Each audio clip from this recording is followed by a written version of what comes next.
राजनीतिक दावों प्रतिदावों की औपचारिकता से परे यही सच है कि उपचुनाव में राजग उम्मीदवार सीपी राधाकृष्णन की जीत में कभी कोई संदेह था ही नहीं।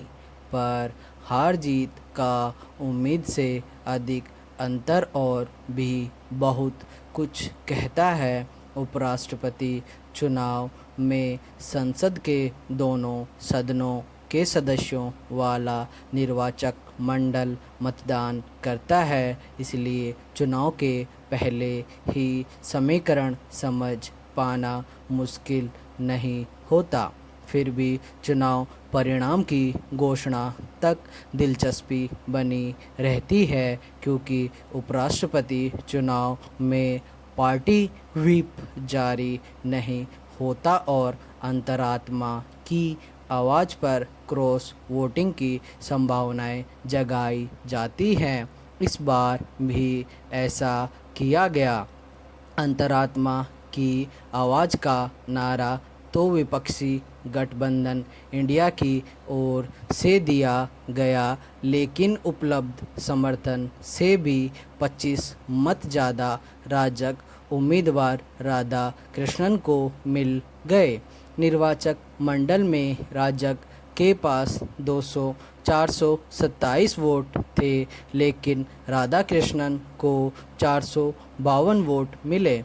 उधर इंडिया गठबंधन के पास निर्वाचक मंडल में 315 वोट थे, लेकिन उसके उम्मीदवार बी सुदर्शन रेड्डी को 300 वोट ही मिले। बेशक 15 वोट अमान्य भी घोषित हुए, लेकिन तय है कि अंतरात्मा की आवाज़ पर राजग उम्मीदवार को अतिरिक्त वोट मिले, जो कि विपक्षी खेमों में दरारों का स्पष्ट संकेत है।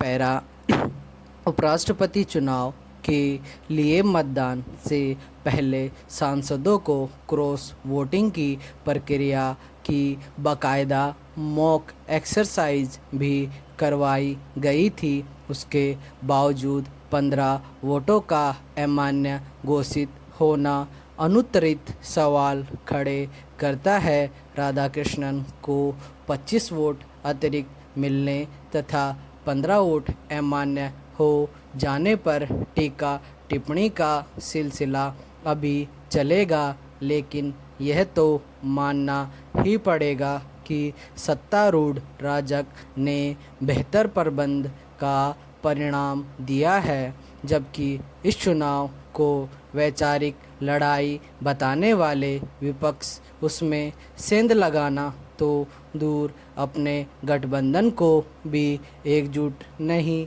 रख पाया। पैरा आंध्र प्रदेश के पूर्व मुख्यमंत्री जगन मोहन रेड्डी की वाईएसआरसीपी ने पहले ही राधा कृष्णन के समर्थन का ऐलान कर दिया था, जिसके 11 सांसद हैं। उन्हें भी जोड़ ले तो राधा कृष्णन को उम्मीदवार से 14 वोट ज़्यादा मिले। इससे विपक्षी खेमे में परस्पर अविश्वास का माहौल है, जिससे आपस में दूरियां बढ़ेंगी। बेशक उपराष्ट्रपति पद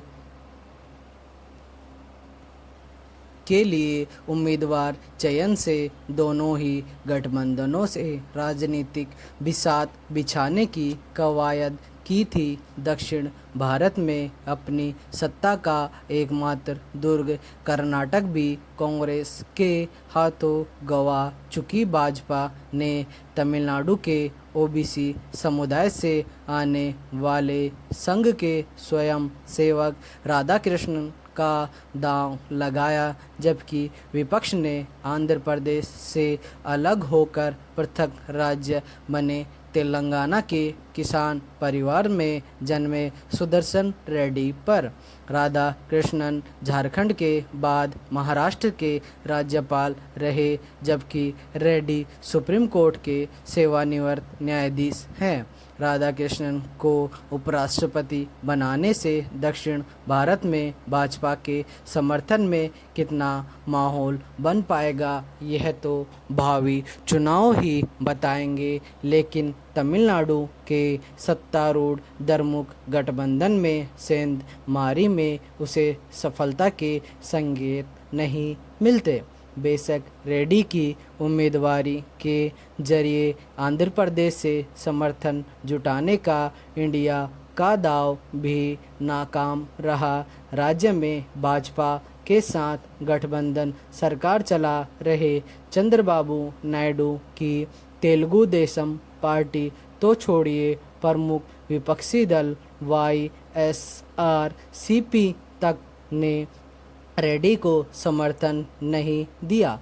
पैरा मुख्यमंत्री नायडू से जगजाहिर कटुता के बावजूद जगन मोहन रेड्डी की YSRCP द्वारा राजग उम्मीदवार का समर्थन प्रधानमंत्री नरेंद्र मोदी और केंद्रीय गृह मंत्री अमित शाह की राजनीतिक प्रबंधन कुशलता का ही एक और प्रमाण है। ओडिशा के पूर्व मुख्यमंत्री नवीन पटनायक के बीजू जनता दल, तेलंगाना के पूर्व मुख्यमंत्री KCR की भारत राष्ट्र समिति और पंजाब के पूर्व उप मुख्यमंत्री सुखबीर सिंह बादल के शिरोमणि अकाली दल के मतदान से अलग रहने को भी राजग के लिए सकारात्मक ही माना जाएगा, जबकि इंडिया तटस्थ दलों से समर्थन जुटाना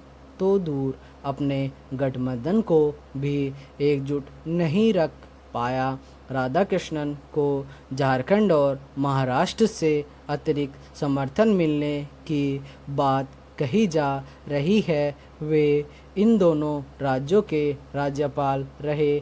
क्रॉस वोटिंग के लिए विपक्षी खेमे में शिवसेना और आम आदमी पार्टी पर संदेह किया जा रहा है, लेकिन दोनों ऐसा करने से इनकार कर रहे हैं।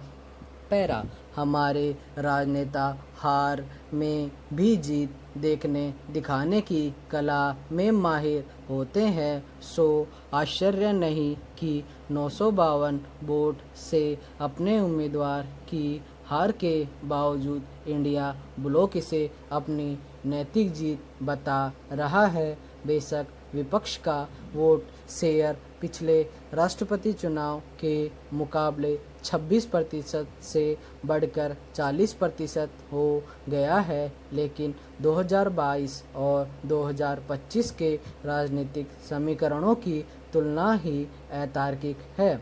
तब विपक्ष बिखरा हुआ था और कांग्रेस ने अन्य बड़े दलों से सलाह मशविरा किए बिना ही अपनी नेत्री मार्गरेट आल्वा को उम्मीदवार बना दिया था। तब संसद के दोनों सदनों में विपक्ष की संख्या भी अब के मुकाबले बहुत कम थी। 2023 में लगभग 2 दर्जन दलों ने इंडिया गठबंधन बनाया, तो पिछले साल हुए लोकसभा चुनाव में विपक्ष की संख्या भी बढ़ी। चुनाव के जरिए चुने जाने वाले लोकसभा अध्यक्ष और राज्यसभा के पदेन सभापति उपराष्ट्रपति सत्ता पक्ष से ही होते हैं, लेकिन संविधान में उनकी भूमिका सदन के संरक्षक की ही मानी गई है। हाल के दशकों में उनकी इस भूमिका पर उठते सवाल संविधान और संसदीय लोकतंत्र के लिए सुखद हरगिज नहीं है। बेशक इस स्थिति के लिए किसी एक पक्ष को जिम्मेदार नहीं ठहरा सकते, उससे बचने का रास्ता भी दोनों ही पक्षों को खोजना होगा, पर उसकी पहल निश्चय ही नए उपराष्ट्रपति को करनी होगी। अनुभवी राधाकृष्णन की शायद यही बड़ी जीत, चुनौती और एक कड़ी परीक्षा भी होगी।